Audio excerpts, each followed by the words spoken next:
Hello everyone, this is Technology Consultant channel and I'm Sam. Here we are with another video. In this video, I'll teach you how to install iOS 15 official, as Apple has just launched iOS 15 official today. Now you can install iOS 15 if you have already installed iOS 15 beta or any other version. Here are the supported devices you can see on your screen. If your device is eligible, then you can also install iOS 15 official. So the first step you have to do, you have to go to settings and then you have to click on general.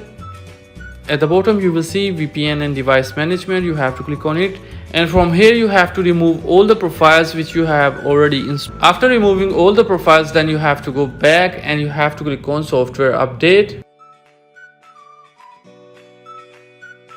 And then here you will see at the bottom also available 15 iOS 15.0. You have to click on it and then you have to click on download and install. This is the official version of iOS 15 which is released today.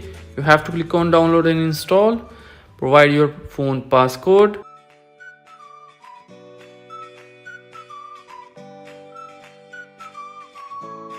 And then you have to click on agree.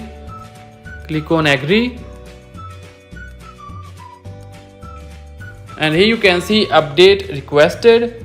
Now you have to wait for a while. Let your device to download iOS 15 official. So this is how you can install iOS 15 official on your iPhone devices. Don't forget to like this video and subscribe our channel for more useful videos.